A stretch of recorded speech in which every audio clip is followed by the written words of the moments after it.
اعوذ باللہ من الشیطان الرجیم بسم اللہ الرحمن الرحیم الحمد للہ رب العالمین والصلاة والسلام علی محمد وعلی آلہ الطیبین الطاہرین واللعنۃ الدائمۃ علی اعدائہم اجمعین اما بعد فقد قال اللہ سبحانہ وتعالی فی کتابہ المجید بسم اللہ الرحمن الرحیم بقیۃ اللہ خیر لکم ان کنتم مؤمنین۔ محترم سامعین کرام، سامرہ میں جو حرم مبارک ہے ان کی زیارات میں سے ایک زیارت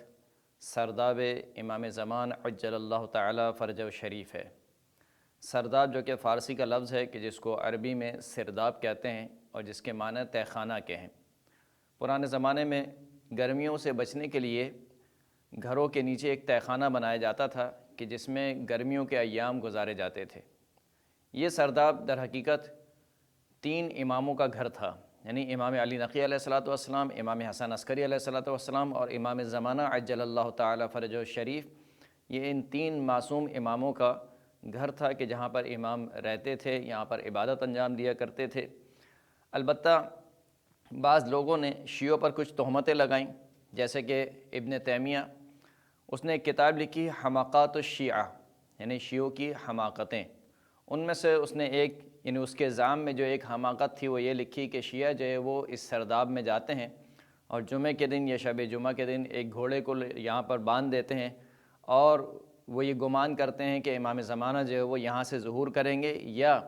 ان کے الزام میں یہاں سے امام زمانہ کی غیبت واقع ہوئی ہے۔ یہ در حقیقت ایک تہمت ہے، تہمت سے زیادہ کچھ نہیں ہے۔ آج بھی لوگ جاتے ہیں اور زمانہ قدیم سے لوگ جا رہے ہیں، کبھی بھی اس طریقے کا کوئی واقعہ اس سرداب میں نہیں ہوا۔ اس سرداب کی فقط اہمیت اور تقدس اس اعتبار سے ہے کہ یہ 3 اماموں کے رہنے کی جگہ ہے، اور بالخصوص جو ہمارے زمانے کے امام ہیں، امام زمانہ عجل اللہ تعالی فرجہ شریف، ان کی عبادت کی جگہ ہے، اس سے زیادہ اور کچھ نہیں ہے۔ امام زمانہ عجل اللہ تعالی فرجہ شریف کی غیبت کہاں سے واقع ہوئی ہے، اس کے بارے میں کسی کو کوئی علم نہیں ہے، کوئی نہیں جانتا کہ کہاں سے ان کی غیبت واقع ہوئی ہے۔ لہٰذا جب معتز باللہ نے امام حسن عسکری کی شہادت کے بعد اپنے کارندوں کو بھیجا کہ وہ جا کر تلاشی لیں کہ گھر میں کوئی اور فرد تو نہیں ہے، کوئی بچہ تو نہیں ہے جو امام حسن عسکری کا وارث بنے، ان کا وصی بنے۔ حکومتی کارندے گھر میں داخل ہوئے، گھر خالی تھا، لیکن اس سرداب میں سے تلاوت قرآن کی آواز آ رہی تھی۔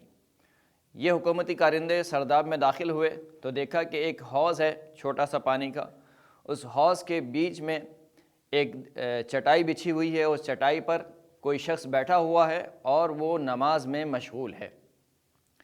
ایک حکومتی کارندے کہ جس کا نام احمد تھا، اس نے چاہا کہ وہ اس حوض میں داخل ہو کر اس شخص کے پاس جائے۔ جیسے ہی وہ حوض میں داخل ہوا، پانی میں غرق ہونے لگا، یہاں تک کہ اس نے اپنے ساتھیوں کو پکارا اور اس کے ساتھیوں نے اس کو نجات دی۔ پھر اس کے بعد ایک دوسرے کارندے نے چاہا کہ وہ حوض میں داخل ہو، تو اسی طریقے سے وہ بھی غرق ہونے لگا، اور وہ سمجھ گئے کہ یہ کوئی عام شخصیت نہیں ہے اور یہ حوض کوئی عام حوض نہیں ہے، لہٰذا وہ اس کام سے باز رہے کہ وہ اس میں داخل ہوں اور اس ہستی تک پہنچیں۔ انہوں نے معتز باللہ کو جا کر یہ ساری رودات سنائی کہ ہم اس طریقے سے گھر میں گئے تھے، ہم نے تلاشی لی اور سرداب میں ہمیں اس طریقے سے ایک شخصیت نظر آئی۔ معتز باللہ نے کہا کہ خبردار، یہ خبر کسی کو نہیں پتہ چلنی چاہیے۔ یہ جو سرداب ہے، یہ سرداب امام زمانہ عجل اللہ تعالی فرجہ شریف کے نام سے مشہور ہے، اور اس کے جو اینڈ میں آپ جاتے ہیں، زری کی زیارت کرتے ہیں، یہ فقط ایک نشانی کے طور پر ہے۔ نہ یہاں سے امام زمانہ کی غیبت ہوئی ہے اور نہ یہاں سے امام زمانہ ظہور کریں گے، کیونکہ یہ روایت ہمارے پاس موجود ہے مصادر تشیع میں۔ امام کے ظہور کا مقام پہلے مدینہ اور پھر مدینہ سے مکہ سے امام زمانہ عجل اللہ تعالی فرجہ شریف ظہور فرمائیں گے، اور وہیں سے امام زمانہ اعلان کریں گے کہ جن کے اعلان کو پوری انسانیت اپنی اپنی زبانوں میں سنے گی۔ کیونکہ یہ گھر امام زمانہ عجل اللہ تعالی فرجہ شریف کا گھر ہے، لہٰذا اس گھر کے کچھ آداب قرآن مجید نے بھی بیان کیے کہ لا تدخلوا بیوت النبی الا ان یؤذن لکم، کہ دیکھو نبی کے گھروں میں داخل نہ ہو مگر یہ کہ پہلے اجازت مانگ لیا کرو۔ اور یقیناً اہل بیت اطہار کے جتنے بھی گھرانے ہیں، یہ سب کے سب گھرانے رسول اللہ کے گھر ہیں، لہٰذا یہاں پر بھی داخل ہونے سے پہلے، جس طریقے سے ہر حرم میں داخل ہونے سے پہلے ہم اذن دخول پڑھتے ہیں، یہاں پر بھی داخل ہونے سے پہلے اذن دخول پڑھا جاتا ہے۔ اذن دخول پڑھنے کے بعد امام زمانہ عجل اللہ تعالی فرجہ شریف کی زیارت پڑھی جاتی ہے۔ ویسے تو امام کی زیارت کسی بھی وقت اور کسی بھی جگہ پڑھی جا سکتی ہے، جیسے کہ چھٹے امام سے روایت ہے کہ راوی نے کہا کہ ہمارا فاصلہ بہت دور ہے، یا ہم آپ کی زری تک نہیں آ سکتے ہیں، آپ کی قبور تک نہیں آ سکتے ہیں، تو ہم کس طریقے سے آپ کی زیارت کریں؟ تو امام نے کہا کہ اپنے گھر کی چھت پر جاؤ، 2 رکعت نماز پڑھو، 2 رکعت نماز پڑھنے کے بعد قبلہ رخ ہو کر ہم پر سلام بھیجو، تمہارا سلام ہم تک پہنچ جائے گا۔ تو اسی طریقے سے امام زمانہ کی زیارت کے لیے کوئی خاص وقت معین نہیں ہے، کوئی خاص جگہ معین نہیں ہے، لیکن کیونکہ یہ مکان خاص مختص ہے امام زمانہ عجل اللہ تعالیٰ فرجہ شریف سے، اور امام زمانہ کے رہنے کی جگہ ہے، یقیناً امام زمانہ یہاں پر آتے ہوں گے، اور جب آتے ہوں گے تو اپنے والد بزرگوار کی عبادت کی جگہ پر یقیناً عبادت انجام دیتے ہوں گے، اپنے جد بزرگوار امام علی نقی علیہ السلام کی عبادت کو یاد کیا کرتے ہوں گے، یہاں پر خداوند کریم سے راز و نیاز کرتے ہوں گے، مناجات کرتے ہوں گے، لہٰذا اس مکان میں امام زمانہ عجل اللہ تعالیٰ فرجہ شریف کی زیارت پڑھی جاتی ہے۔ اب بہت ساری زیارت ہیں جو کہ نقل ہوئی ہیں مفاتح الجنان میں، لیکن ان میں سے جو ایک مشہور زیارت ہے وہ مشہور زیارت آل یاسین کے نام سے مشہور ہے۔ زیارت آل یاسین اس وجہ سے کہا جاتا ہے کیونکہ اس کا جو پہلا فقرہ ہے وہ پہلا فقرہ ہی سلام علی آل یاسین ہے۔ یہ آل یاسین کون ہے؟ قرآن مجید کی ایک آیت ہے کہ جس کو سلام علی الیاسین پڑھا جاتا ہے، لیکن 3 قراء کی، یعنی جو 7 مشہور قراء ہیں قرآن مجید کے، ان میں سے مثال کے طور پر نافع اور دوسرے 2 اور قراء کی قرات کے مطابق یہ سلام علی آل یاسین ہے، نہ کہ الیاسین ہے، اگرچہ کہ آج کے قرآنوں میں سلام علی الیاسین لکھا ہوا ہے، لیکن ان کی قرات میں یہ سلام علی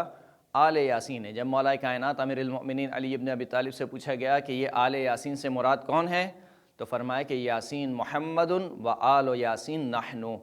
کہ یاسین سے مراد رسول خدا صلی اللہ علیہ وآلہ وسلم کی ذات گرامی ہے، اور آل یاسین سے مراد آل محمد صلی اللہ علیہ وآلہ وسلم ہے۔ یہ زیارت آل یاسین جو ایک طریقے سے توقیع ہے، یعنی امام زمانہ کی جانب سے جو خطوط آتے تھے اصحاب کے پاس، ان خطوط میں ایک خط میں یہ زیارت لکھی ہوئی آئی کہ جب بھی ہماری زیارت کا قصد کرو تو اس طریقے سے زیارت کیا کرو۔ یہ خط وہ خط ہے جو عبداللہ ابن محمد حمیری نے نقل کیا ہے، اور اس زیارت کو شیخ تبریسی نے اپنی کتاب احتجاج میں نقل کیا ہے۔ اگر اس زیارت کے مضامین کو دیکھا جائے تو اس زیارت میں 33 مرتبہ امام زمانہ پر سلام کیا گیا ہے، اور ہر سلام کے بعد امام کو مختلف القاب سے، مختلف اوصاف سے پکارا گیا ہے، اور پھر اس کے بعد توحید کا تذکرہ ہوا، نبوت کا تذکرہ ہوا، امامت کا تذکرہ ہوا، رجعت کا تذکرہ ہوا، یعنی جو جتنے بھی ضروریات دین ہیں، منکر و نکیر، موت کے بعد اٹھایا جانا، اور پھر اس کے بعد حساب و کتاب، ان تمام چیزوں کا پھر پل صراط کا تذکرہ ہوا، اور پھر اس کے بعد آخر میں آ کے اس زیارت کے بعد ایک دعا مانگی گئی، جس دعا میں ہم سے یہ منگوایا گیا کہ نور ایمان کی دعا مانگو، نور یقین کی دعا مانگو، نور حکمت کی دعا مانگو، نور بصیرت کی دعا مانگو، اسی طریقے سے نور علم کی دعا مانگو، نور عمل کی دعا مانگو، یعنی تمام عقائد کے متعلق دعا مانگو۔ پھر اس کے بعد دعا مانگنے کے بعد امام زمانہ عجل اللہ تعالیٰ فرجہ شریف کے متعلق ایک امام کے چاہنے والے کا کیا عقیدہ ہونا چاہیے اس کا بیان ہوا، اور پھر اس کے بعد آخر میں دعا مانگی گئی کہ خداوند کریم ہمارے زمانے کے امام کے ظہور کو جل فرما، اور ہم کو امام زمانہ کا ناصر اور مددگار قرار دے۔ زیارت آل یاسین کی تلاوت کی جا رہی ہے۔ سلام علی آل یاسین، سلام علی یا داعی اللہ و ربانی آیاتہ، السلام علیک یا باب اللہ و دیان دینہ، السلام علیک یا خلیفۃ اللہ و ناصر حقہ، السلام علیک یا حجت اللہ و دلیل ارادتہ،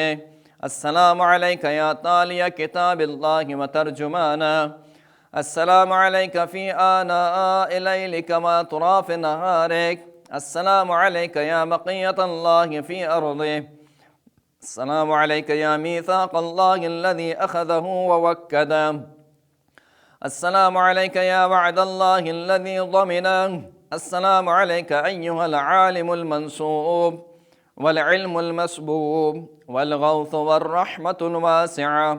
وعدا غیر مکذوب، السلام علیک حین تقوم، السلام علیک حین تقعد، السلام علیک حین تقرأ و تبین، السلام عليك حين تصلي وتقنت، السلام عليك حين تركع وتسجد، السلام عليك حين تهلل وتكبر، السلام عليك حين تحمد وتستغفر، السلام عليك حين تصبح وتمسي، السلام عليك في الليل إذا يغشى والنهار إذا تجلى، السلام عليك أيها الإمام المأمون، السلام عليك أيها المقدم المأمول، السلام عليك بجوامع السلام. أشهدك يا مولاي أني أشهد أن لا إله إلا الله وحده لا شريك له، وأن محمدًا عبده ورسوله لا حبيب إلا هو وأهله. أشهدك يا مولاي أن عليًا أمير المؤمنين حجته، والحسن حجته، والحسين حجته، وعلي بن الحسين حجته، ومحمد بن علي حجته، وجعفر بن محمد حجته، وموسى بن جعفر حجته، وعلي بن موسى حجته، ومحمد بن علي حجته، وعلي بن محمد حجته، والحسن بن علي حجته. وأشهد أنك حجة الله، وأنتم الأول والآخر، وأن رجعتكم حق لا ريب فيها، يوم لا ينفع نفسا إيمانها لم تكن آمنت من قبل أو كسبت في إيمانها خيرا، وأن الموت حق، وأن ناكرا ونكيرا حق، وأشهد أن النشر حق، والبعث حق، وأن الصراط حق، والمرصاد حق، والميزان حق، والحشر حق، والحساب حق، والجنة والنار حق، والوعد والوعيد بهما حق. يا مولاي شقي من خالفكم وسعد من أطاعكم،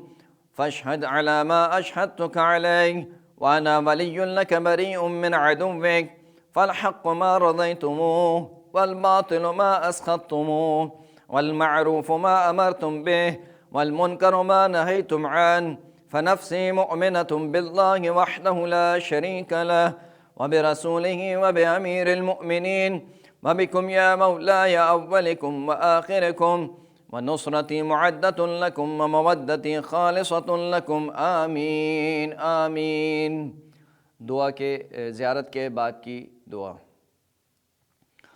اللهم إني أسألك أن تصلي على محمد النبي رحمتك وكلمة نورك، أن تملأ قلبي نور اليقين، وصدري نور الإيمان، وفكري نور النيات، وعزمي نور العلم، وقوتي نور العمل، ولساني نور الصدق، وديني نور البصائر من عندك، وبصري نور الضياء، وسمعي نور الحكمة، ومودتي نور الموالاة لمحمد وآله عليهم السلام، حتى ألقاك وقد وفيت بعهدك وميثاقك،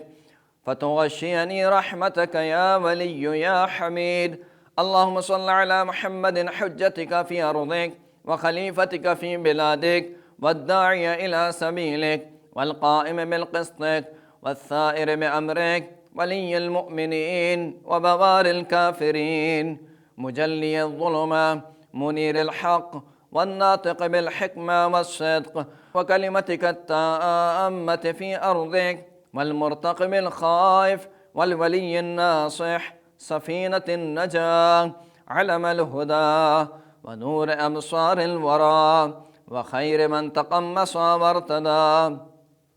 ومجل العمى الذي يملأ الأرض عدلا وقسطا كما ملئت ظلما وجورا، إنك على كل شيء قدير. اللهم صل على وليك وابن أوليائك الذي فرضت طاعتهم، وأوجبت حقهم، وذهبت عنهم الرجس، وطهرتهم تطهيرا. اللهم انصره وانتصر به لدينك، وانصر به أولياءك وأولياءه، وشيعته وأنصاره، واجعلنا منهم. اللهم أعذه من شر كل باغ وطاغ، ومن شر جميع خلقك، واحفظه من بين يديه ومن خلفه وعن يمينه وعن شماله، واحرسه وامنعه من أن يوصل إليه بسوء، واحفظ فيه رسولك وآل رسولك، وأظهر به العدل، وأيده بالنصر، وانصره ناصريه واخذل خاذليه، واقسم قاسميه، واقسم به جبابرة الكفر، واقتل به الكفار والمنافقين وجميع الملحدين حيث كانوا من مشارق الأرض ومغاربها، بحرها وبحرها، برها وبحرها، واملأ به الأرض عدلا وأظهر به دين نبيك صلى الله عليه وآله، واجعل اللهم من أنصاره وأعوانه وأتباعه وشيعته، وأرني في آل محمد عليهم السلام ما يأملون، وفي عدوهم ما يحذرون، إله الحق آمين يا ذا الجلال والإكرام يا أرحم الراحمين.